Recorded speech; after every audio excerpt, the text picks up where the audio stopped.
मेरे प्यारे साथियों, आप सभी को नमस्ते, राम राम, नमस्कार। मैं रोहितास आप सभी का रैंक टू सिलेक्शन में हार्दिक स्वागत करता हूं। साथियों, रैंक टू सिलेक्शन जहां हमारा एक ही मिशन है, रैंक से सिलेक्शन तक आपको पहुंचाना। दोस्तों, अगर आपका सपना है यूपी पुलिस कांस्टेबल बनना, तो ये सीरीज और ये चैनल आपके लिए ही है।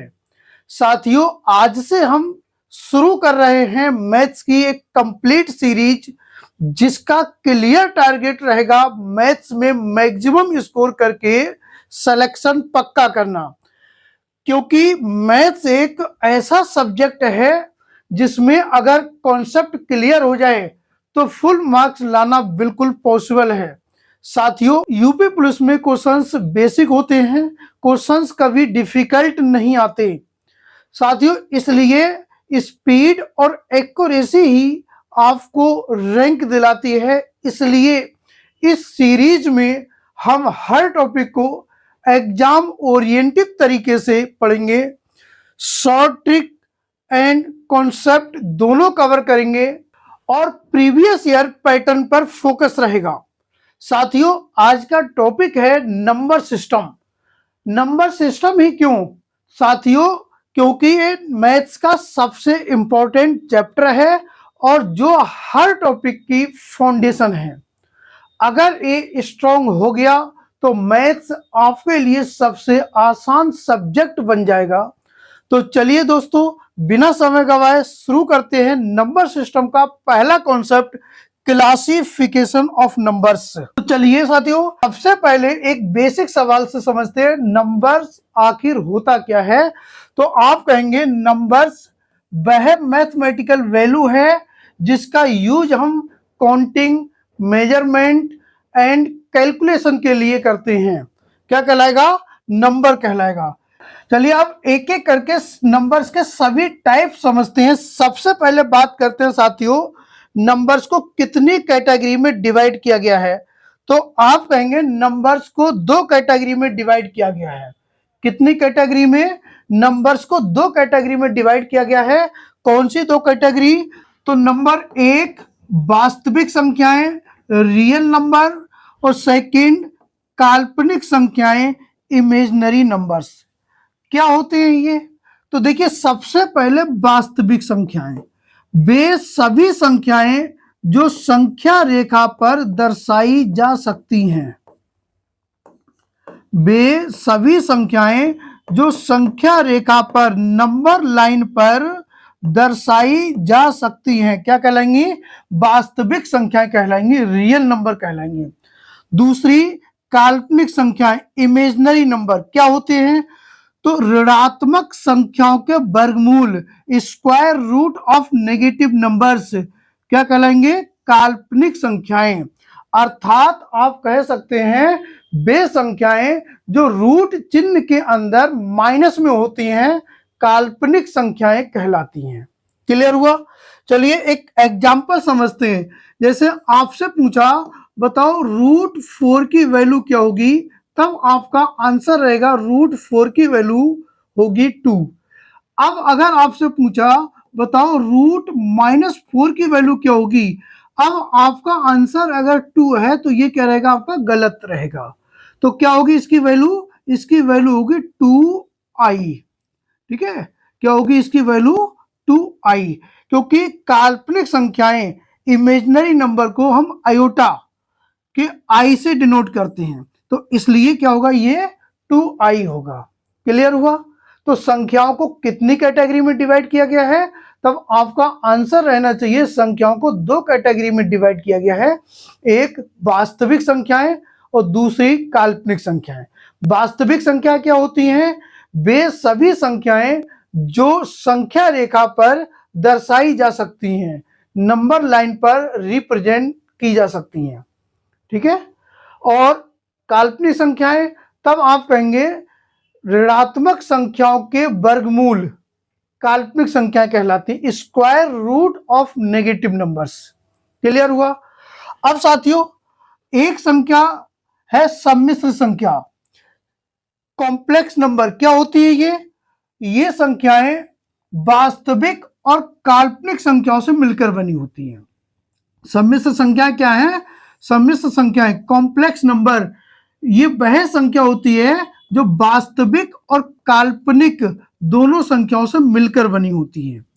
अर्थात कह सकते हैं ये a प्लस बी आई की फॉर्म में होती है। किस फॉर्म में होती है? a प्लस वी आई की फॉर्म में, जहां पर a जो है ये वास्तविक संख्या और वी आई जो है ये काल्पनिक संख्या का पार्ट है। तो मिलकर के ये क्या बनेगी? सम्मिश्र संख्याएं, कॉम्प्लेक्स नंबर। जैसे यहां पर लिखे 4 प्लस 3i, तो ये इसमें 4 क्या है? तो आप कहेंगे 4 ये वास्तविक है, रियल पार्ट है, और 3i क्या है? तो ये काल्पनिक, इमेजिनरी पार्ट है। क्लियर हुआ? तो देखिए साथियों, यहां पर केवल एक ही क्वेश्चन बनता है कि सम्मिश्र संख्याओं का मैग्नीट्यूड, इनका परिमाण। तो देखिए अगर आपसे परिमाण पूछा जाए तो सम्मिश्र संख्याओं का परिमाण क्या होगा? आपको निकालना है √a² प्लस b², और वैल्यू जो रहेगी वो किस में रहेगी? पॉजिटिव वैल्यू रहेगी। तो अगर आपसे पूछा जाए 4 प्लस 3i का मैग्नीट्यूड क्या होगा, तब आप क्या करेंगे? √4² प्लस 3²। 4 का स्क्वायर कितना? 16। 3 का स्क्वायर कितना? 9। तो 16 प्लस 9 कितना होगा? 25। और √25 की वैल्यू कितनी होगी? तो आप बताएंगे √25 की वैल्यू होगी 5। तो ये क्या हुआ? इसका मैग्नीट्यूड। तो देखिए सम्मिश्र संख्या क्या है? ये वास्तविक और काल्पनिक संख्याओं से मिलकर बनी होती है। क्लियर हुआ? अब समझते हैं हम लोग वास्तविक संख्याओं को। साथियों, वास्तविक संख्याओं को दो कैटेगरी में डिवाइड किया गया है। कौन सी दो कैटेगरी में डिवाइड किया गया है? तो नंबर 1 परमेय और नंबर 2 अपरमेय। एक परमेय रेशनल नंबर और सेकंड अपरमेय इरेशनल नंबर। तो रेशनल और इरेशनल क्या होती हैं? सबसे पहले बात करते हैं हम लोग परमेय संख्याओं की, रेशनल नंबर की। साथियों, वे संख्याएं जो p/q की फॉर्म में लिखी जा सकती हैं, वे संख्याएं या वे सभी संख्याएं जो p/q की फॉर्म में लिखी जा सकती हैं, जहां p और q क्या है? पूर्णांक हों, इंटीजर्स हों, और q की वैल्यू 0 ना हो, तो संख्या क्या कहलाएगी? संख्या परमेय संख्या कहलाएंगी। क्लियर हुआ? अब बात करते हैं अपरमेय संख्याओं की। ये क्या होती हैं?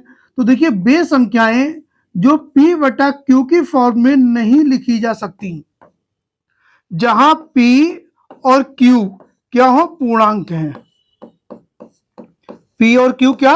पूर्णांक, इंटीजर्स, और q की वैल्यू जो है वो 0 ना हो।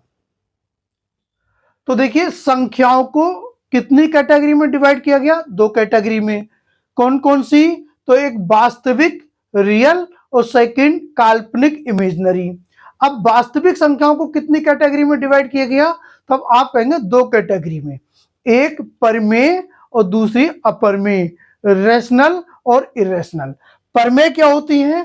तो आप कहेंगे वे सभी संख्याएं जो p/q की फॉर्म में लिखी जा सकती हैं, जहां p और q पूर्णांक अर्थात इंटीजर्स हो और q की वैल्यू 0 ना हो, क्या कहलाएंगी? रेशनल कहलाएंगी, परमेय कहलाएंगी। और अपरमेय क्या होंगी? वे संख्याएं जो p/q के रूप में नहीं लिखी जा सकती, जहां p और q दोनों पूर्णांक हो और q की वैल्यू 0 ना हो, क्या कहलाएंगी? ये अपरमेय कहलाएंगी। चलिए एग्जाम्पल से समझते हैं इसको। देखिए क्वेश्चन आपका पूछा जाएगा कि कौन सी संख्या परमेय और कौन सी संख्या अपरमेय है। तो सबसे पहले हम लोग समझते हैं एग्जाम्पल्स। परमेय संख्याएं,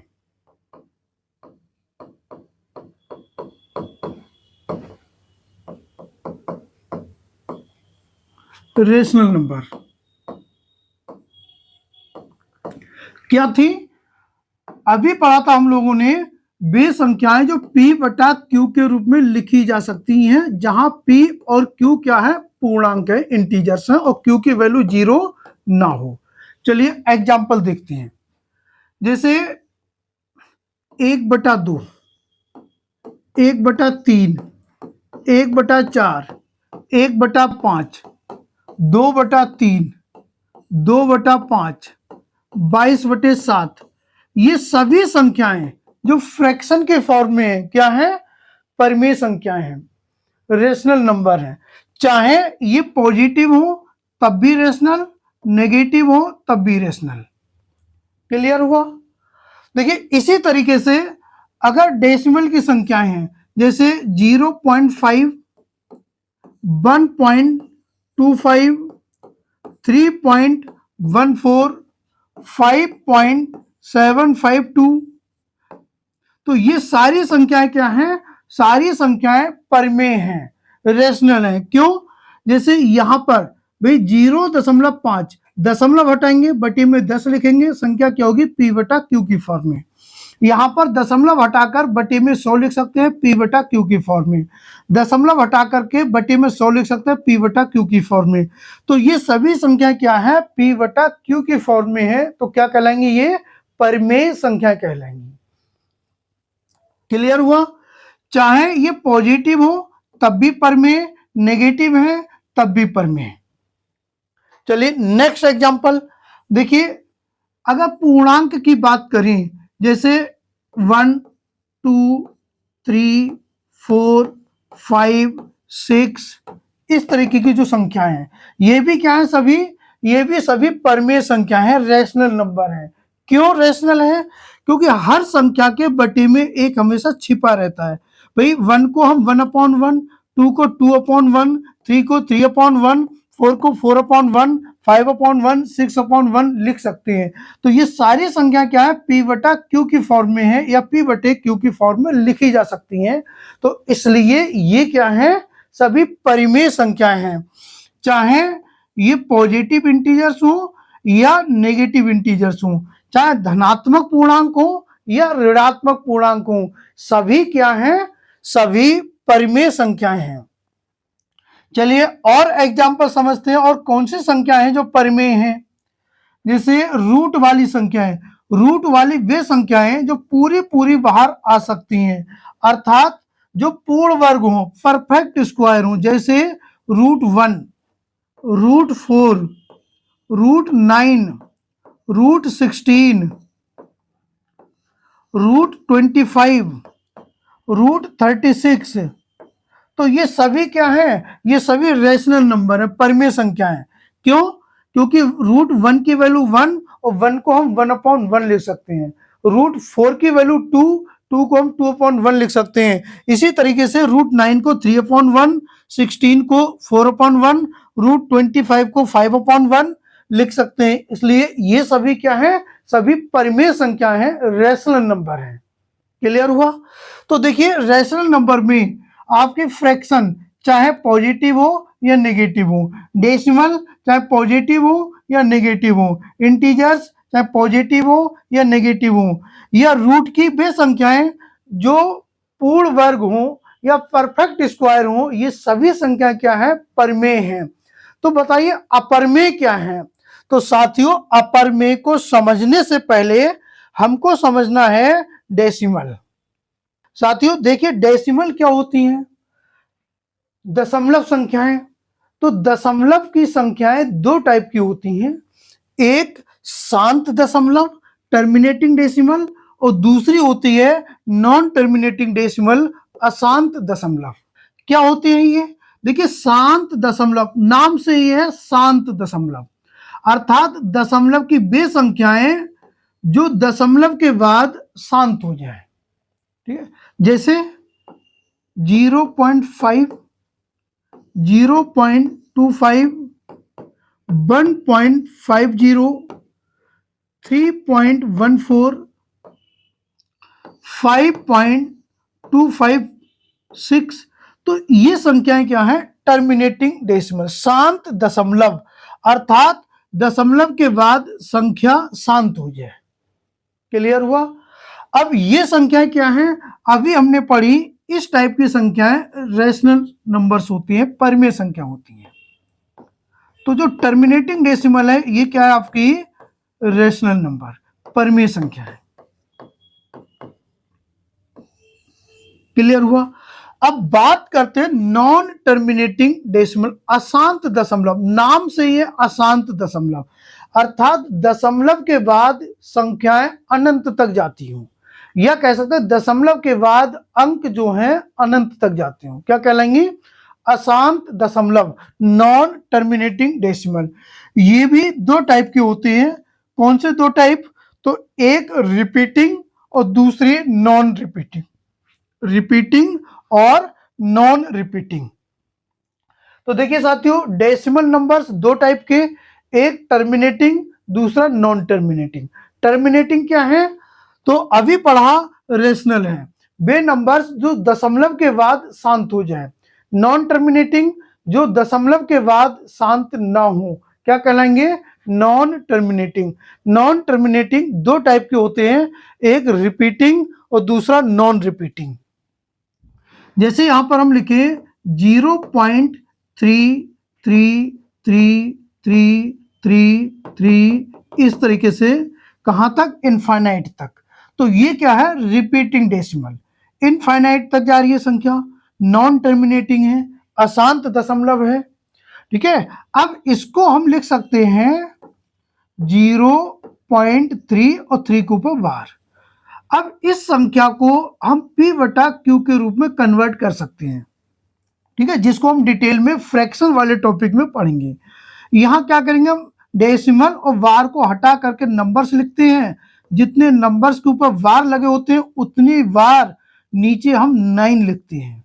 तो ये क्या बन गया, 1/3, और ये क्या होगी, p बटा q की फॉर्म में। और जब p बटा q की फॉर्म में है तो इसलिए रिपीटिंग डेसिमल क्या हो गया आपका, रेशनल नंबर। क्या हो गया ये, रेशनल नंबर, परिमेय संख्या है। क्लियर हुआ। Second, non repeating.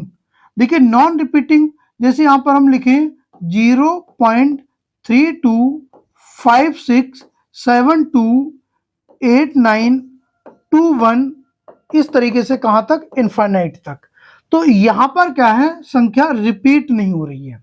जब रिपीट नहीं हो रही है तो क्या है, ये नॉन रिपीटिंग। अब नॉन रिपीटिंग है तो इसको हम p बटा q के फॉर्म में कन्वर्ट नहीं कर सकते हैं। जब p बटा q के फॉर्म में कन्वर्ट नहीं कर सकते हैं तो ये क्या रहेगी, ये आपकी अपरिमेय संख्या रहेगी, इरेशनल नंबर रहेगा। या यहां पर हम लिख सकते हैं 3.146257821926 इस तरीके से इनफाइनाइट तक। तो ये भी क्या है, non repeating, non terminating, non repeating numbers. ये होते क्या है, तो आप कहेंगे ये प्राइम नंबर्स के स्क्वायर रूट होते हैं। क्या होते हैं ये प्राइम नंबर के स्क्वायर रूट और पाई की वैल्यू होती है। क्या होती है, पाई की वैल्यू होती है। तो ये क्या है, ये नंबर्स आपके इरेशनल होते हैं, अपरिमेय होती है।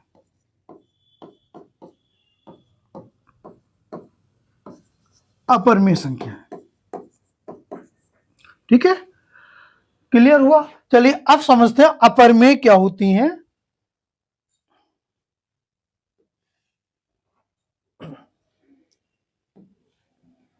देखिए अपरिमेय संख्या है,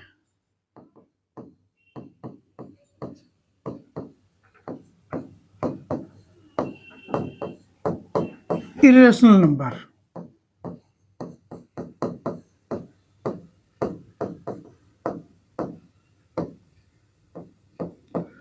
अभी हम लोगों ने पढ़ा कि वे संख्याएं जिनको हम p बटा q की फॉर्म में नहीं लिख सकते हैं, जहां p और q दोनों क्या पूर्णांक हैं, इंटीजर्स हैं, और q की वैल्यू 0 ना हो, क्या कहलाएंगी, अपरिमेय संख्या कहलाएंगी, इरेशनल नंबर कहलाएंगे। कौन सी संख्याएं इरेशनल हैं, चलिए एग्जांपल देखते हैं। नंबर 1 पाई। पाई कैसी संख्या है, तो आप बताएंगे pi non terminating non repeating decimal है। पाई की वैल्यू 22/7 नहीं है, ठीक है, पाई की वैल्यू 22/7 नहीं है, बस 22/7 के लगभग में नजदीक है, ठीक है। तो जब पाई की वैल्यू 22/7 के नजदीक है, ना कि 22/7, तो पाई की जो वैल्यू है वो क्या है, ये pi non terminating non repeating decimal है। और अभी हम लोगों ने देखा non terminating non repeating decimal क्या होते हैं, ये इरेशनल होते हैं, अपर में होते हैं। तो इसलिए पाई क्या है, तो आप बताएंगे पाई अपर में है, या आपको लिख करके आ जाए पाई का मान, तब भी आपको कंफ्यूज नहीं होना है, तब भी क्या है, ये अपर में है।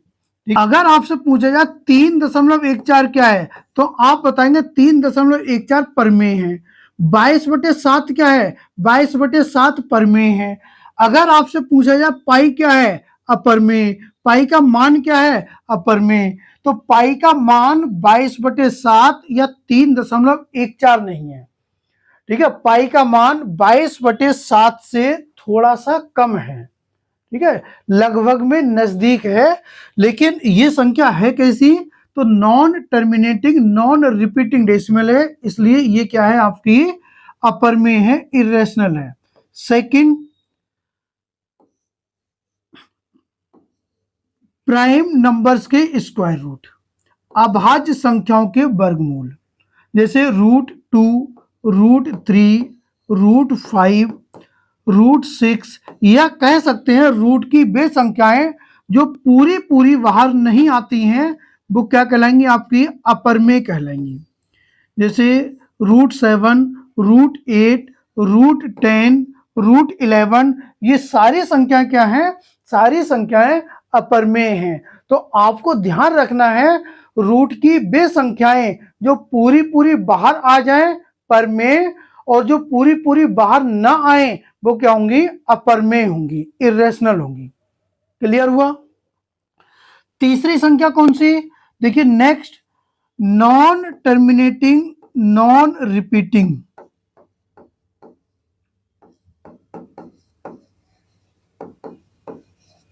Non terminating non repeating decimal, क्या है ये, अपर में है, इरेशनल है। जैसे आपको लिख करके आ गया 0.3216412896, इस तरीके से इनफाइनाइट तक, या आपको लिख करके आ गया 3.14165821 इनफाइनाइट तक। तो ये क्या है, आपकी non terminating non repeating decimal, और ये क्या होंगी, इरेशनल होंगी, अपर में होंगी। तो देखिए साथियों, आपको परमेय और अपरमेय में केवल अपरमेय को ध्यान रखना है। अपरमेय में केवल 3 ही संख्याएं आती हैं। कौन सी 3 संख्याएं, तो नंबर 1 पाई या पाई का मान, दूसरी रूट की वे संख्याएं जो रूट के बाहर पूरी पूरी ना निकले, और तीसरी non terminating non repeating decimal. इनके अलावा जो भी संख्याएं आपको देखने को मिलेंगी वो सभी संख्याएं क्या होंगी, रेशनल होंगी, परमेय होंगी। क्लियर हुआ यहां तक। अब एक कंफ्यूजन रहता है कि इनफाइनाइट ये रेशनल है या इरेशनल। तो देखिए साथियों, जो इनफाइनाइट अनंत, ये ना तो परमेय है और ना अपरमेय है, ना परमेय ना अपरमेय। क्यों, क्योंकि ये एक संख्या नहीं है, ये कॉन्सेप्ट है, एक सिंबल है। तो जब ये संख्या नहीं है, एक सिंबल, एक कॉन्सेप्ट है, तो इसलिए ये क्या है, ना तो परमेय और ना ही अपरमेय। और अगर आपको लिख करके आ जाए किसी संख्या के बटे में 0, जैसे 1/0 या 2/0, तो ये क्या है, परमेय या अपरमेय। तो ये भी आपके परमेय और अपरमेय नहीं है। क्या है ये, इनकी वैल्यू होती है इनफाइनाइट, और ये क्या होते हैं, एक कॉन्सेप्ट है, नंबर नहीं है। तो इसलिए ना ये परमेय है और ना ही ये अपरमेय है। क्लियर हुआ। चलिए अब इसमें कुछ बेसिक चीजें सीखते हैं। बेसिक चीजें क्या है? अगर आपसे पूछा जाए कि दो परमेय संख्या का योग परमेय होगा या अपरमेय, या दो परमेय संख्याओं का अंतर परमेय या अपरमेय, या दो परमेय संख्याओं का गुणनफल या दो परमेय संख्याओं का भागफल क्या होगा, परमेय या अपरमेय? तो देखिए परमेय को क्या बोलते हैं इंग्लिश में? Rational number. तो इसको हमने डिनोट किया आर से। और अपरमेय को क्या बोलते हैं हम? इरेशनल। तो इसको डिनोट किया हमने आई से। अब देखिए अगर आपसे पूछा जाए दो परमेय संख्याओं का योग क्या होगा, परमेय या अपरमेय? तो साथियों दो परमेय संख्याओं का योग हमेशा परमेय होगा। और अगर आपसे पूछा जाए दो परमेय संख्याओं का अंतर, तो दो परमेय संख्याओं का अंतर भी परमेय ही होगा। और अगर आपसे पूछा जाए दो परमेय संख्याओं का गुणनफल, तो दो परमेय संख्याओं का गुणनफल भी क्या होगा, परमेय होगा। और दो परमेय संख्याओं का भागफल, अगर हम किसी एक परमेय संख्या को दूसरी परमेय संख्या से भाग दें तो क्या मिलेगा, हमें परमेय संख्या मिलेगी। क्या मिलेगी? परमेय संख्या। क्लियर हुआ? अगर दोनों संख्या अपरमेय हैं, अर्थात दो अपरमेय संख्याओं का योगफल क्या होगा, परमेय या अपरमेय, तब आपका आंसर रहना चाहिए दो अपरमेय संख्याओं का योगफल अपरमेय भी हो सकता है और दो अपरमेय संख्याओं का योगफल परमेय भी हो सकता है। ठीक है भाई, अपरमेय कैसे होगा? तो जैसे हमने यहां पर लिखा √2 अपरमेय, √3 अपरमेय, इनका योग किया तो इनका योग ये क्या कहलाएगा, अपरमेय कहलाएगा। अब अगर मान लो हमने का मतलब रेशनल कैसे होगा, परमेय कैसे होगा? तो इसे √2, एक पर है माइनस का √2। अब इनके योगफल की अगर हम बात करें तो देखिए √2 और यहाँ प्लस माइनस माइनस √2, तो क्या हो जाएगा यहाँ पर 0, और 0 क्या है आपकी परमेय संख्या है। तो दो अपरमेय संख्याओं का योगफल अपरमेय भी हो सकता है और दो अपरमेय संख्याओं का योगफल परमेय भी हो सकता है। इसी तरीके से दो अपरमेय संख्याओं का अंतर आपका अपरमेय भी हो सकता है और परमेय भी हो सकता है। इसी तरीके से अगर दो अपरमेय संख्याओं को गुणनफल की बात करें, दो अपरमेय संख्याओं का गुणनफल क्या होगा, परमेय या अपरमेय? तो दो अपरमेय संख्याओं का गुणनफल आपका परमेय भी हो सकता है और अपरमेय भी हो सकता है। भी कैसे? जैसे हमने कहा √2 गुणे √3 क्या होगा, ये √6, और √6 क्या है, अपरमेय है। अब यहां पर हमने कहा √2 मल्टीप्लाई √8 क्या होगा, ये √16, और √16 की वैल्यू क्या होगी, 4, तो ये क्या है, परमेय। तो दो अपरमेय संख्याओं का गुणनफल परमेय भी हो सकता है और दो अपरमेय संख्याओं का गुणनफल परमेय भी हो सकता है और अपरमेय भी हो सकता है। क्लियर हुआ? अब बात करते हैं दो अपरमेय संख्याओं के भागफल की। अगर एक अपरमेय संख्या को दूसरी अपरमेय संख्या से भाग दें तो आपको अपरमेय भी मिल सकती है संख्या और परमेय भी मिल सकती है। अर्थात दो अपरमेय संख्याओं का भागफल अपरमेय भी हो सकता है और परमेय भी हो सकता है। क्लियर हुआ? अब देखिए, अब बात करें एक संख्या परमेय और दूसरी अपरमेय हो। अगर हम किसी अपरमेय संख्या में परमेय संख्या को जोड़ें या परमेय में अपरमेय को जोड़ें तो हमेशा क्या मिलेगी, अपरमेय संख्या मिलेगी। क्या मिलेगी? हमेशा अपरमेय संख्या मिलेगी। इसी तरीके से अगर हम अपरमेय संख्या में से परमेय संख्या को माइनस करें या परमेय में से अपरमेय को माइनस करें तो आपको हमेशा अपरमेय संख्या मिलेगी। क्या मिलेगी? हमेशा अपरमेय संख्या। इसी तरीके से अगर हम किसी अपरमेय संख्या में किसी परमेय संख्या से गुणा करें, ठीक है, तो आपको क्या मिलेगी? आपको अपरमेय संख्या मिलेगी, लेकिन आपकी जो परमेय संख्या है वो 0 ना हो।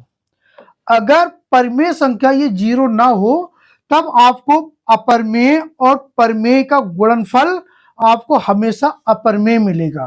तो अगर मान लीजिए ये परमेय संख्या 0 है तो ये क्या मिलेगा? 0, और 0 क्या हो जाएगी? फिर परमेय हो जाएगी। इसी तरीके से अगर किसी अपरमेय संख्या को किसी परमेय संख्या से हम भाग दें तो आपको क्या मिलेगी? हमेशा अपरमेय संख्या मिलेगी, लेकिन परमेय जो r की वैल्यू है वो 0 ना हो तब। बताइए, यहां तक कॉन्सेप्ट क्लियर हुआ? अगर यहां तक आपको क्लियर हुआ तो रैशनल और इरेशनल के सारे क्वेश्चंस आप बड़ी आसानी से लगा सकते हैं। ठीक है, चलिए अब देखते हैं आगे। देखिए साथियों, परमेय संख्याओं को फिर दो कैटेगरी में डिवाइड किया गया है। परमेय संख्याओं को फिर दो कैटेगरी में डिवाइड किया गया है। कौन सी दो कैटेगरी? तो नंबर 1 पूर्णांक इंटीजर्स और नंबर 2 फ्रैक्शन भिन्न, या कह सकते हैं डेसिमल। देखिए साथियों, संख्याओं का वर्गीकरण, संख्याओं को कितनी कैटेगरी में डिवाइड किया गया? हमने पढ़ा संख्याओं को दो कैटेगरी में डिवाइड किया गया। कौन कौन सी? एक रियल, दूसरी इमेजिनरी, वास्तविक और काल्पनिक। वास्तविक कौन सी? बेसभी संख्याएं जो संख्या रेखा पर दर्शाई जा सकती हैं। काल्पनिक क्या है? ऋणात्मक संख्याओं के वर्गमूल काल्पनिक संख्या कहलाती हैं। फिर वास्तविक संख्याओं को दो कैटेगरी में डिवाइड किया गया। कौन सी दो कैटेगरी? परमेय और अपरमेय। फिर अपरमेय में कितनी संख्याएं? केवल 3 संख्याएं। कौन कौन सी? एक पाई, दूसरी रूट की बेसभी संख्याएं जो पूरी पूरी बाहर नहीं निकल सकती, और तीसरी non terminating non repeating decimal. तो परमेय संख्याओं को कितनी कैटेगरी में डिवाइड किया गया? तो आप बताएंगे परमेय संख्याओं को दो कैटेगरी में डिवाइड किया गया। नंबर 1 पूर्णांक और नंबर 2 भिन्न, फ्रैक्शन या कह सकते हैं डेसिमल। फ्रैक्शन या डेसिमल को हम आगे पढ़ेंगे। अभी बात करते हैं पूर्णांक की, इंटीजर्स की। क्या होते हैं? तो देखिए, शून्य सहित सभी ऋणात्मक व सभी धनात्मक संख्याएं। शून्य सहित सभी ऋणात्मक व सभी धनात्मक संख्याएं क्या कहलाती हैं? पूर्णांक कहलाती हैं। जैसे अगर नंबर लाइन पर हम लिखें इनको, तो यहां पर जैसे 0, 1, 2, 3, 4, 5 इस तरीके से। इधर क्या होंगे? 0 के लेफ्ट साइड में -1, -2, -3, -4, -5। तो देखिए ये क्या है? ये नेगेटिव नंबर्स हैं, ऋणात्मक संख्याएं। और ये क्या है? ये धनात्मक संख्या, पॉजिटिव इंटीजर्स। तो 0 क्या है? पॉजिटिव या नेगेटिव? तब आंसर रहेगा 0 ना तो पॉजिटिव है और ना ही नेगेटिव है, ना तो धनात्मक है और ना ही ऋणात्मक है। क्लियर हुआ? तो देखिए पूर्णांक क्या है? तो आप बताएंगे शून्य सहित सभी ऋणात्मक व सभी धनात्मक संख्याएं पूर्णांक होती हैं। क्लियर हुआ? एक होती है पूर्ण संख्या, जिसको बोलते हैं होल नंबर्स। क्या होती है? तो ये शून्य सहित सभी पॉजिटिव, शून्य सहित सभी धनात्मक संख्याएं पूर्ण संख्या होती हैं, और शून्य सहित सभी ऋणात्मक व सभी धनात्मक क्या होती हैं? पूर्णांक। और शून्य सहित सभी धनात्मक संख्या क्या होती हैं? पूर्ण संख्या होती हैं। क्लियर हुआ? देखिए, इन्हीं धनात्मक संख्याओं को हम प्राकृत संख्याएं बोलते हैं। क्या बोलते हैं इन्हीं को? प्राकृत संख्याएं, नेचुरल नंबर। ठीक है। और अगर धनात्मक संख्याओं में हम शून्य को इंक्लूड करें तो यही क्या बनती है? यही होल नंबर बनते हैं, पूर्ण संख्या बनती हैं। चलिए अब हम देखते हैं यहां पर धनात्मक संख्याएं। देखिए धनात्मक संख्याओं को ही हम प्राकृत संख्या बोलते हैं और प्राकृत संख्याओं को कई कैटेगरी में डिवाइड किया गया है। जैसे नंबर 1 सम संख्याएं even numbers, second odd numbers विषम संख्याएं, थर्ड प्राइम नंबर्स अभाज्य संख्याएं, फोर्थ कंपोजिट नंबर भाज्य संख्याएं, यूनिट नंबर इकाई संख्याएं और परफेक्ट नंबर्स परिपूर्ण या संपूर्ण संख्याएं। तो प्राकृत संख्याओं को कई कैटेगरी में डिवाइड किया गया है। कौन सी कई कैटेगरी में? जैसे नंबर 1 सम संख्याएं even numbers, second odd numbers विषम संख्याएं, अभाज्य संख्याएं प्राइम नंबर्स, कंपोजिट नंबर्स या भाज्य संख्याएं, यूनिट नंबर या इकाई संख्याएं और परफेक्ट नंबर परिपूर्ण या संपूर्ण संख्याएं। यहां भाज्य संख्याओं को हम यौगिक संख्याएं भी बोलते हैं और समष्टि संख्याएं भी बोलते हैं। चाहे आपसे यौगिक पूछे या भाज्य पूछे या समष्टि पूछे, सभी एक ही बात है। अभाज्य और अभाज्य को हम रूढ़ संख्याएं भी बोलते हैं। तो रूढ़ और अभाज्य एक ही है। अब बात करते हैं हम लोग इवन नंबर सम संख्याएं। तो ये क्या होती है? ये 2k की फॉर्म में होती है। किस फॉर्म में होती है? 2k की फॉर्म में होती है। ये 2k प्लस 1 की फॉर्म में होती है। अब देखिए साथियों, सम संख्याओं की अगर बात करें तो हम कहेंगे वे प्राकृत संख्याएं जो 2 से विभाजित हो जाएं क्या कहलाएंगी? सम संख्याएं कहलाएंगी, इवन नंबर्स कहलाएंगे। और वे सभी प्राकृत संख्याएं जो 2 से विभाजित ना हो क्या कहलाएंगी? विषम संख्याएं कहलाएंगी।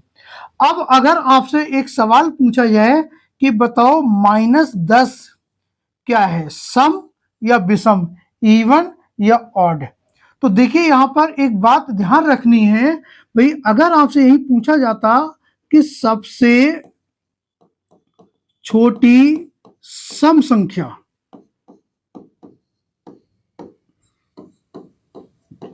स्मॉलेस्ट इवन नंबर, तब आंसर क्या रहेगा आपका? तब आंसर रहेगा यहां पर 2। अब आप ये बताओ, जब सबसे छोटी सम संख्या 2 है तो क्या 2 से छोटी कोई भी संख्या सम हो सकती है? तो आप कहेंगे नहीं हो सकती है। अब आप ये बताओ 2 और -10 इन दोनों में छोटी कौन है? तो इन दोनों में छोटी है -10। और जब सबसे छोटी सम संख्या ये है तो क्या इससे छोटी कोई भी संख्या सम हो सकती है? तो आप कहेंगे नहीं हो सकती है। तो क्या ये संख्या सम होगी? तो ये संख्या सम नहीं होगी। अगर बात करें भाई -9, बताइए सम या विषम? तो यहां पर अगर आपसे पूछा जाए कि भाई सबसे छोटी विषम संख्या,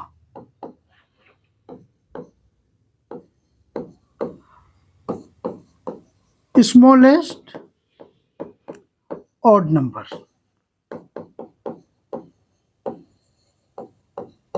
क्या होगा? तो आंसर रहेगा आपका 1। भाई 1 से छोटी कोई भी संख्या क्या विषम हो सकती है? आप कहेंगे नहीं। और जब 1 से छोटी कोई भी संख्या विषम नहीं हो सकती है तो बताओ -9 और 1 में छोटी कौन है? तो आप कहेंगे इनमें छोटी है 9। तो क्या 1 से छोटी कोई भी संख्या विषम हो सकती है? आप कहेंगे नहीं हो सकती है। तो ये माइनस की संख्या ना तो सम होंगी और ना ही विषम होंगी, इस बात को ध्यान रखना है। भाई सम और विषम किसका पार्ट है? तो ये प्राकृत संख्याओं का पार्ट है। और प्राकृत संख्या क्या होती है? ये धनात्मक संख्याएं होती हैं, या इसकी डेफिनेशन हम कह सकते हैं वे संख्याएं जो वस्तुओं के गिनने के काम आती हैं। कौन सी? वे संख्याएं जो वस्तुओं के गिनने के काम आती है, प्राकृत संख्या कहलाती हैं। अब आप ये बताओ क्या माइनस की कोई भी संख्या वस्तुओं के गिनने के काम आएगी? तो आप कहेंगे नहीं। जब ये वस्तुओं के गिनने के काम नहीं आएंगी तो माइनस की संख्या ना तो सम होंगी और ना ही विषम होंगी। क्लियर हुआ ये पॉइंट? और सम संख्या किस फॉर्म में होती है? ये 2k की फॉर्म में होती है। और विषम संख्या क्या होती है? 2k प्लस 1 की फॉर्म में होती है। अब देखिए यहां पर आपको एक चीज ये ध्यान रखना है, अगर 2 नंबर इवन है, सम है, तो इनका योग या इनका अंतर या इनका गुणनफल या इनका भागफल क्या होगा? हमेशा इवन होगा। क्या होगा? हमेशा इवन होगा। क्लियर हुआ? अब अगर आपसे पूछा जाए भाई दो ऑड संख्या, दो विषम संख्याएं, इनका योग क्या होगा?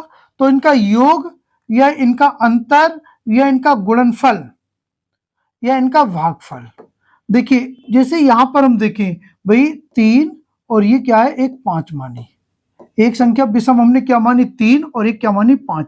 तो इनका 5 और 3 योग कितना हो जाएगा? 8। क्या है ये? इवन है। तो योग क्या होगा? दो विषम संख्याओं का योग सम होगा। अब जैसे अगर ये 5 है और ये 3 है तो इनका अंतर क्या होगा? अंतर 2 होगा। तो अंतर भी क्या होगा? आपका इवन होगा। ठीक है, क्या होगा? इवन। अगर इनका गुणनफल की बात करें तो गुणनफल क्या होगा? तो गुणनफल होगा इनका ऑड। गुणनफल क्या होगा? ऑड होगा। और इनका भागफल भी क्या होगा? इनका भागफल ऑड होगा। तो आपको ध्यान रखना है अगर दो सम संख्याएं हैं उनका योग या उनका अंतर या गुणनफल या भागफल पूछे क्या होगा? सम या विषम? तो हमेशा सम होगा। और अगर दो विषम संख्याएं हैं तो उनका योग और अंतर हमेशा सम होगा, गुणनफल और भागफल हमेशा विषम होगा। और अगर एक संख्या आपकी सम है और दूसरी संख्या आपकी विषम है तो उनका योग क्या होगा? तो योग उनका विषम होगा। उनका अंतर क्या होगा? अंतर उनका विषम होगा। उनका गुणनफल क्या होगा? गुणनफल उनका सम होगा। उनका भागफल क्या होगा? भागफल भी इनका क्या होगा? सम होगा। आपको ये चीज ध्यान कैसे रखनी है? तो छोटे छोटे एग्जाम्पल से। जैसे मान लीजिए पहली संख्या हमने इवन मानी, मान लीजिए 18 18। सेकंड संख्या हमने ऑड मानी, क्या मानी हमने? 3 मान ली। अब देखिए इनका योग करें क्या होगा? 21। क्या है ये? विषम है। अगर इनका अंतर निकालें 18 - 3 क्या बचेगा? 15। 15 क्या ये? विषम है। अगर हम इनके गुणा करें 18 3 54 क्या है? ये सम है। अगर हम भाग दें 18 को 3 से भाग दें क्या आएगा? 6। क्या होगी? ये सम होगी। तो जब भी इस तरीके के क्वेश्चंस आए, आपसे पूछे कि दो विषम संख्याओं का योगफल या दो विषम संख्याओं का गुणनफल या भागफल या अंतर सम होगा या विषम होगा, तब आपको करना क्या है? छोटे से एग्जाम्पल से देखना है आपको। क्लियर हुआ ये? चलिए अब देखते हैं हम लोग अभाज्य संख्याएं। भाज्य और अभाज्य। देखिए अभाज्य संख्या क्या होती है? तो वे प्राकृत संख्याएं जिनके केवल दो गुणनखंड हों। क्या है ये? वे प्राकृत संख्याएं जिनके केवल दो गुणनखंड हों। केवल दो गुणनखंड, ओनली 2 फैक्टर्स। देखिए केवल दो गुणनखंड का मतलब क्या हुआ? ना 2 से कम और ना 2 से ज्यादा है। भाई दो कौन से होंगे? एक 1 होगा और एक संख्या स्वयं होगी। यही केवल दो गुणनखंड। अर्थात वे संख्याएं जो एक और स्वयं के अलावा किसी अन्य संख्या से ना कटे या एक और स्वयं के अलावा किसी अन्य संख्या से विभाजित ना हो, क्या कहलाएंगे? अभाज्य संख्या कहलाएंगी। भाज्य संख्या क्या होती है? वे संख्याएं जिनके 3 या 3 से अधिक गुणनखंड हो।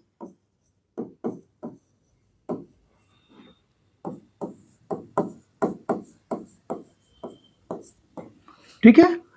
इकाई संख्या क्या होती है? तो वे संख्याएं जिनका केवल एक गुणनखंड हो। वे संख्याएं जिनका केवल एक गुणनखंड हो। चलिए एग्जाम्पल से समझते हैं। कुछ संख्याएं ली यहां पर 1 2 3 4 और 9, इनसे समझते हैं। अब देखिए सबसे पहले बात करते हैं 1 की। अब ये 1 जो है किसकी संख्या से कटेगा? तो आप बताइए, ये केवल 1 से ही कटेगा। तो इसके कुल कितने फैक्टर हुए? तो इसका केवल एक फैक्टर हुआ। और जब केवल एक फैक्टर हुआ तो बताइए ये क्या होगी, अभाज्य या भाज्य? तो देखिए अभाज्य के लिए क्या होना चाहिए, केवल दो फैक्टर, केवल दो गुणनखंड, ना दो से कम ना दो से ज्यादा है। तो यहां पर क्या है भाई, ये तो एक ही है, तो क्या ये अभाज्य होगी? तो आप कहेंगे नहीं, ये अभाज्य नहीं होगी। तो ये क्या हुई, ना अभाज्य। क्या भाज्य होगी? भाज्य के लिए क्या होना चाहिए, तीन या तीन से अधिक गुणनखंड, ये भी नहीं है, तो क्या हो जाएगी, ना भाज्य। तो एक ना तो भाज्य है और ना ही अभाज्य है। क्या है ये? तो आप कहेंगे ये एक इकाई संख्या है। क्या है ये? इकाई संख्या, ना भाज्य है और ना ही अभाज्य है। ये केवल एक ही संख्या आती है, कौन सी, एक, 1। क्लियर हुआ? अब देखिए 2 किस किस से कटेगी ये? तो आप कहेंगे ये 1 से और 2 से। तो इसके कितने गुणनखंड हुए? आप कहेंगे इसके 2 गुणनखंड। और जिन संख्याओं के 2 गुणनखंड हों तो वो संख्या क्या कहलाती है? तो आप कहेंगे वो संख्या अभाज्य संख्या कहलाती है। क्या कहलाती है? अभाज्य संख्या है। तो 2 क्या है? 2 अभाज्य संख्या है। अब बात करते हैं 3 किस किस से कटेगी? तो आप कहेंगे 1 से और 3 से। तो इसके कितने फैक्टर हुए? तो आप कहेंगे इसके 2 फैक्टर। और जिन संख्याओं के केवल 2 फैक्टर हों वो क्या कहलाएंगी? तो आप बताएंगे वो अभाज्य कहलाएंगी। कौन सी कहलाएंगी? अभाज्य। तो 3 क्या है? अभाज्य संख्या है। अब बताइए आप 4 जो है किस किस संख्या से कटेगी? तो आप बताएंगे ये 1 से, 2 से और 4 से। तो इसके कितने गुणनखंड हुए? तो आप कितने बताएंगे इसके? 3 गुणनखंड। और जब 3 गुणनखंड हुए तो संख्या क्या है भाई? वे संख्याएं जिनके 3 या 3 से अधिक गुणनखंड क्या कहलाएंगी? भाज्य संख्याएं। तो ये क्या है? भाज्य संख्या है, कंपोजिट नंबर है। अब इसी तरीके से अगर आपसे पूछा जाए 9 भाई किस किस संख्या से कटेगी? तो 1 से, 3 से और 9 से। कितने गुणनखंड हुए? 3 गुणनखंड हुए। और जब किसी संख्या के 3 गुणनखंड हो तो संख्या कैसी होगी? तो आप बताएंगे संख्या भाज्य होगी। कैसी संख्या होगी? भाज्य संख्या होगी। क्लियर हुआ यहां तक? चलिए कुछ क्वेश्चंस देखते हैं हम लोग। जैसे अगर आपसे पूछा जाए सबसे छोटी अभाज्य संख्या,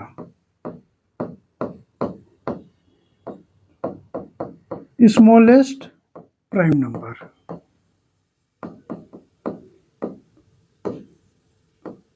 तो आंसर क्या रहेगा? तब आपका आंसर रहेगा 2। भाई 2 क्यों रहेगा? अभी हमने पढ़ा भाई एक ना भाज्य है ना अभाज्य है, तो 2 क्या है? अभाज्य। तो सबसे छोटी अभाज्य संख्या क्या होगी? तो सबसे छोटी अभाज्य संख्या होगी 2। तो इसका आंसर क्या रहेगा? 2 रहेगा। अगर यहीं पर आपसे पूछा जाए कि सबसे छोटी सम अभाज्य संख्या,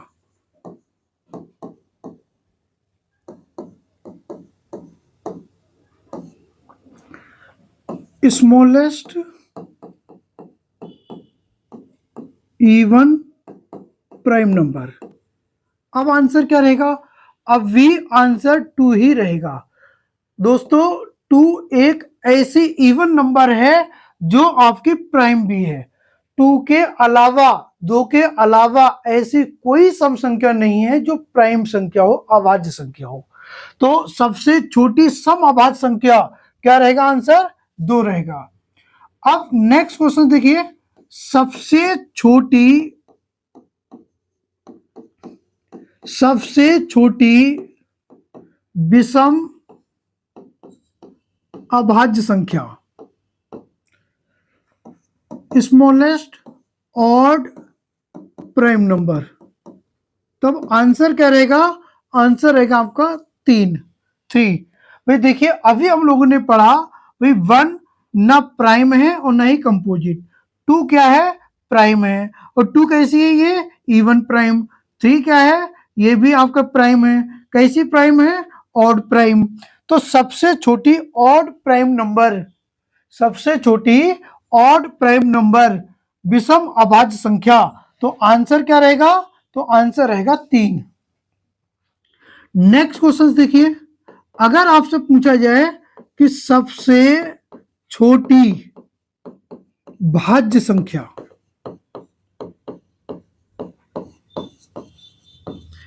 स्मॉलेस्ट कंपोजिट नंबर, तब आंसर क्या रहेगा? तब आंसर रहेगा आपका 4। ठीक है। अब यही अगर क्वेश्चन आपसे पूछा जाए सबसे छोटी सम भाज्य संख्या, स्मॉलेस्ट इवन कंपोजिट नंबर, तब भी आंसर क्या रहेगा? आंसर 4 रहेगा। अब अगर आपसे पूछा जाए सबसे छोटी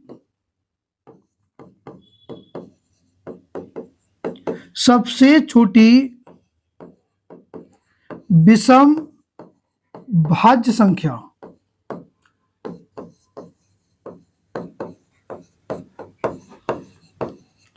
ऑड कंपोजिट नंबर,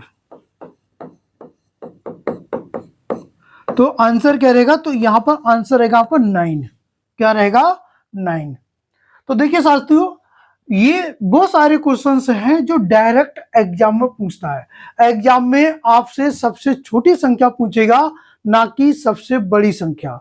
अगर आपसे पूछता सबसे बड़ी अभाज्य संख्या, तो आंसर इनफाइनाइट।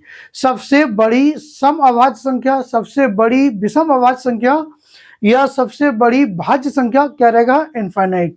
अगर बड़ी संख्या का कोई भी क्वेश्चन अगर आपसे पूछता है, तो वहां पर आपसे पूछेगा कि 2 अंकों की सबसे बड़ी अभाज्य संख्या, या 3 अंकों की सबसे बड़ी अभाज्य संख्या, या 4 अंकों की सबसे बड़ी अभाज्य संख्या, या 5 अंकों की सबसे बड़ी अभाज्य संख्या। ठीक है। तो देखिए, अब यहां पर हमको देखना है भाई 100 तक की संख्याओं में, या 1 से लेकर 100 तक की संख्याओं में कुल कितनी अभाज्य संख्याएं हैं। अगर आपसे पूछा जाए 1 से 100 तक की संख्याओं में कितनी अभाज्य संख्याएं हैं, तब आपका आंसर रहना चाहिए 25। और अगर आपसे पूछा जाए 1 से 50 तक की संख्याओं में कितनी अभाज्य संख्याएं हैं, तब आपका आंसर रहना चाहिए 15। और अगर पूछा जाए 50 से 100 तक कुल कितनी अभाज्य संख्याएं हैं, तो 50 से 100 तक 10 अभाज्य संख्या है। कितनी? 10। अब यही अगर आपसे पूछा जाए 1 से 100 तक कुल कितनी भाज्य संख्याएं हैं, तो देखिए साथियों, यहां पर आपको ये गलती नहीं करनी है कि 1 से 100 तक कुल 100 संख्याएं हुई और 100 संख्याओं में 25 अभाज्य तो 75 भाज्य, तो ये गलत हो जाएगा। क्यों गलत होगा? क्योंकि अभी हम लोगों ने पढ़ा जो 1 है वो ना भाज्य है ना अभाज्य, इसलिए अगर भाज्य संख्या पूछे तो क्या होगा आंसर? तो आंसर रहेगा आपका 74। ठीक है। तो 1 से 100 तक की संख्याओं में कितनी भाज्य संख्या है, तब आपका आंसर क्या रहना चाहिए? 74 रहना चाहिए, 74 रहना चाहिए। या अगर आपसे पूछा जाए 1 से 50 तक कुल कितनी भाज्य संख्याएं हैं, तो आंसर यहां पर रहेगा 34। क्लियर हुआ? अब देखिए, अगर आपसे पूछा जाए 1 से 10 तक कुल कितनी अभाज्य संख्या, तो आंसर रहेगा 4। 1 से 20 तक कुल कितनी अभाज्य संख्याएं, तब आंसर रहेगा 8। 1 से 25 तक कुल कितनी अभाज्य संख्या, तब आपका आंसर रहेगा 9। क्लियर हुआ? चलिए अब हम देखते हैं कौन कौन सी संख्याएं हैं 1 से 100 तक जो अभाज्य हैं। यह आपसे क्वेश्चन पूछेगा कि 20 और 40 के बीच की सभी अभाज्य संख्याओं का योग बताइए, या 10 से 30 तक की सभी अभाज्य संख्याओं का योग बताइए, या पूछेगा 10 से 30 तक की सभी अभाज्य संख्याओं के गुणनफल का इकाई अंक बताओ।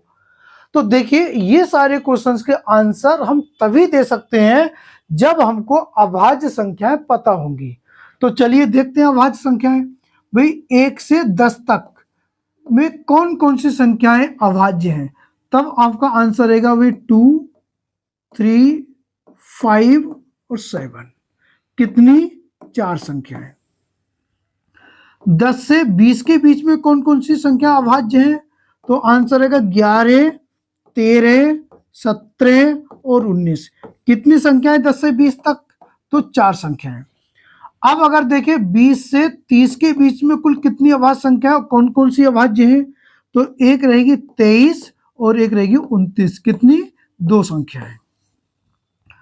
30 से 40 के बीच में, तो 30 से 40 के बीच में 31 और 37। कितनी संख्याएं? 2 संख्याएं। 40 से 50 के बीच में 41, 43 और 47। कितनी संख्याएं? 3 संख्याएं। तो देखिए 1 से 50 तक कुल कितनी अभाज्य संख्याएं हुई? तो देखिए 4 और 4 8 और 2 10 और 2 12 और 3 15। तो 50 तक कुल कितनी अभाज्य संख्याएं हैं? तो 50 तक कुल 15 अभाज्य संख्याएं हैं। अगर देखिए यहां पर 50 से 60 के बीच में, तो 50 से 60 के बीच में एक 53 और एक 59। कितनी? 2 संख्याएं। 60 से 70 के बीच में, तो 61, 67। कितनी संख्याएं? 2 संख्याएं। 70 से 80 के बीच में देखिए 71, 73 और 79। कितनी संख्याएं? 3 संख्याएं। 80 से 90 के बीच में कौन सी? एक 83 और एक 89। कितनी संख्याएं? 2 संख्याएं। और 90 से 100 के बीच में अगर पूछी जाए तो केवल एक संख्या है, कौन सी? 97। तो देखिए 50 से 100 के बीच में कुल कितनी संख्याएं हुई? तो 50 से 100 के बीच में ही 2 2 4 3 7 2 9 और 1 10 संख्याएं। और 1 से 50 के बीच में कितनी संख्याएं? 15 संख्याएं। तो 1 से 100 तक कुल कितनी संख्याएं हो गई? तो 1 से 100 तक कुल 25 अभाज्य संख्याएं हैं। तो देखिए साथियों, यहां पर आपसे क्वेश्चंस क्या पूछेगा कि 20 से 40 के बीच की सभी अभाज्य संख्याओं का योग। तो अगर हमें ये अभाज्य संख्याएं पता होंगी तभी हम योग निकाल सकते हैं, अदरवाइज हम सिंपल क्वेश्चंस का भी आंसर नहीं दे सकते। ठीक है, हम कब आंसर दे सकते हैं? जब हमको ये संख्याएं पता होंगी। क्लियर हुआ यहां तक? तो अगर आपसे पूछा जाए 2 अंकों की सबसे बड़ी अभाज्य संख्या क्या होगी? तो 2 अंकों की सबसे बड़ी अभाज्य संख्या होगी 97। और अगर आपसे पूछा जाए 2 अंकों की सबसे छोटी अभाज्य संख्या क्या होगी? तो 2 अंकों की सबसे छोटी अभाज्य संख्या क्या है? 11।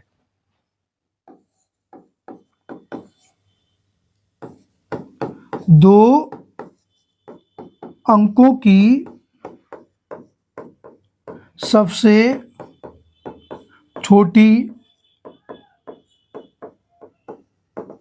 अभाज्य संख्या, तो आंसर क्या होगा? आंसर होगा 11। और अगर आपसे पूछा जाए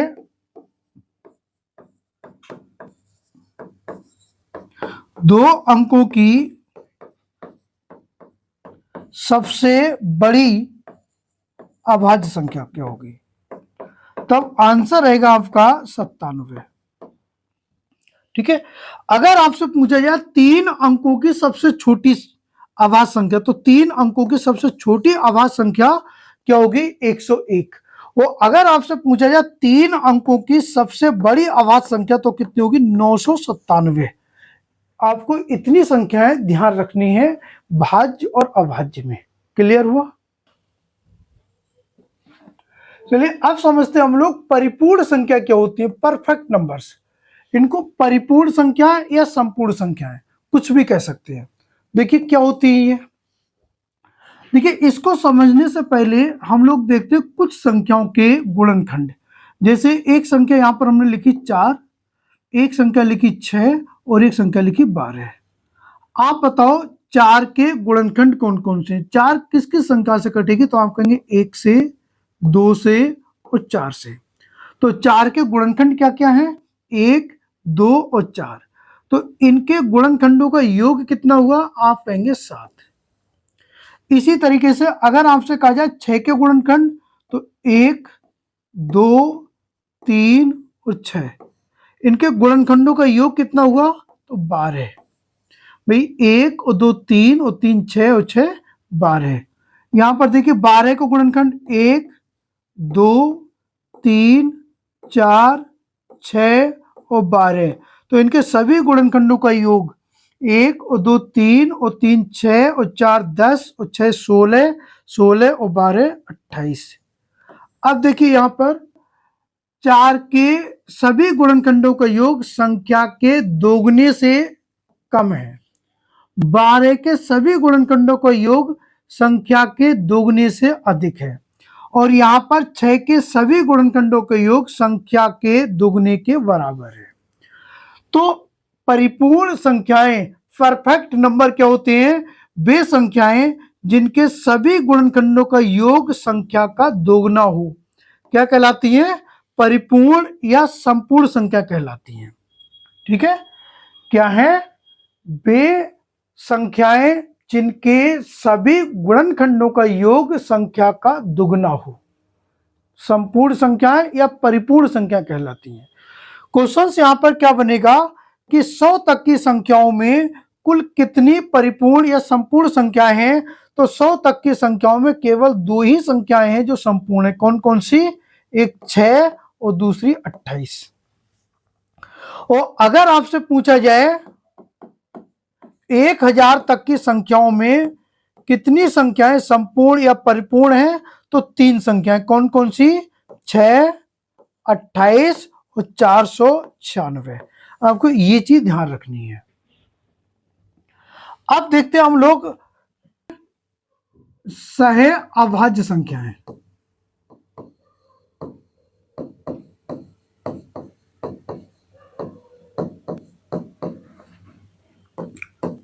को प्राइम नंबर।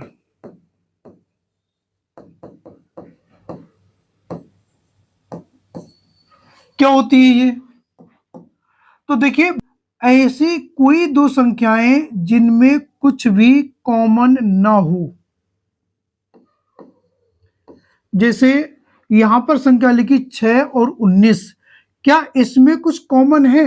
आप कहेंगे इसमें कुछ भी कॉमन नहीं है।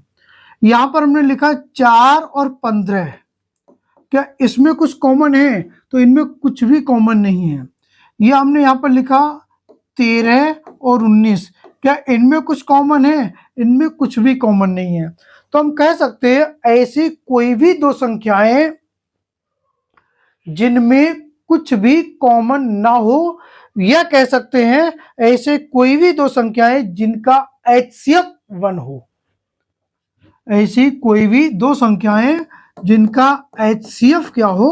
1 हो, या जिनमें कुछ भी कॉमन ना हो, चाहे वो प्राइम हो या कंपोजिट नंबर हो, इवन हो या ऑड हो, उससे कोई फर्क नहीं पड़ता। क्लियर हुआ? तो ये क्या कहलाएंगी? आपकी सह अभाज्य संख्याएं, को प्राइम नंबर। अब एक होती है जुड़वा अभाज्य। जुड़वा अभाज्य क्या होती है?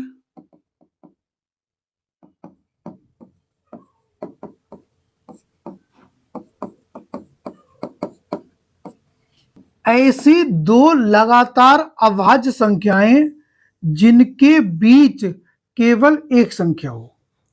ऐसी दो लगातार अभाज्य संख्याएं जिनके बीच केवल एक संख्या हो, या कह सकते हैं ऐसी दो अभाज्य संख्याएं जिनका डिफरेंस 2 हो, क्या कहलाएंगी? जुड़वा अभाज्य। जैसे 5 और 7, 11 और 13, 17 और 19। तो ऐसी दो लगातार अभाज्य संख्याएं जिनका डिफरेंस कितना हो? 2 हो, या जिनके बीच केवल एक संख्या हो, क्या कहलाएंगे? ये जुड़वा अभाज्य कहलाएंगे। क्लियर हुआ यहां तक? तो साथियों, ये था क्लासिफिकेशन ऑफ नंबर्स का कंप्लीट कॉन्सेप्ट। अब अगली क्लास में हम लोग इससे रिलेटेड जो भी क्वेश्चंस प्रीवियस ईयर में आए हुए हैं वो सारे क्वेश्चंस हम लोग लगाने वाले हैं। तो मिलते हैं अगली क्लास में। धन्यवाद।